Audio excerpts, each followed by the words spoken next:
Първият въпрос, как разбра за момче? Бях отишъл при един браснар да се постригвам тогава. Виждам момче и раздава едни визитки за татуировки. Аз за тогава нямах татуировки. Много време исках и се чудех какво да си я направя. Вече бях измислил дизайна, нали? И тогава влиза момче вътре. Абе брат, така и така, дай да ти дам една визитка. И аз само отивам при него и викам, чакай, ти татуировки ли правиш? Да. Ей си къде ми е студиото, дай да се видим тогава. И той каза, нали, звънни ми утре по някое време и ще се запишеш и няма проблеми. При което отивам при него, още в началото. Разговора ни тръгна, приятелството ни още от тогава тръгна и видях, що за човек. И викам, такъв човек няма как да му нямаш доверие. Мисля, че още следващата седмица вече започнахме работа с него. Много е внимателен за човек, който никога не се беше татуирал до тогава. Буквално не съм усетил абсолютно нищо. Последствия разбрахме, нали, че е малко по-висок прак на болка и не усещам до такава степен. При което той беше изумен от цялото това нещо. Започнахме първо с крака. Той беше доста символичен за мен като цяло тогава.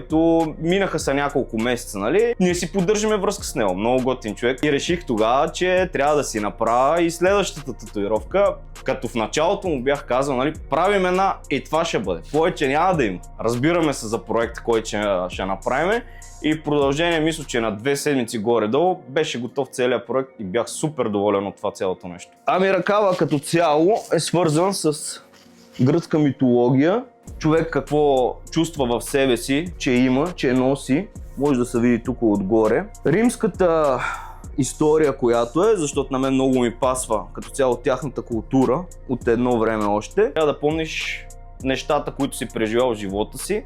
Тялото ти е лист хартия, на който можеш да си нарисуваш спомените и живота, както ти си прецениш. И никой да не трябва да те упреква за това нещо. Това, което ме впечатли в момче, беше професионализма, с който работи. Най-вече защото е много внимателен и обръща голямо значение на детайла в всяка една татуировка. Където доста от други татуисти, които съм ходил с мои приятели, виждах как претупват нещата набързо. Аз съм искал дадена татуировка да стане за, кажем, 1-2 дни. Той ми каза, не, няма да стане така, ще стане по-бавно, ама ще стане както трябва да бъде.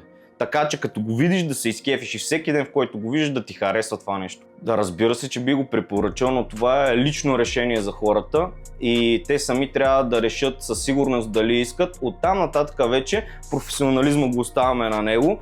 Много проекти вече има, хората могат да бъдат изцяло доволни от качеството му на работа и от нещата, които виждат по кожата на различните хора, които той е татуирал.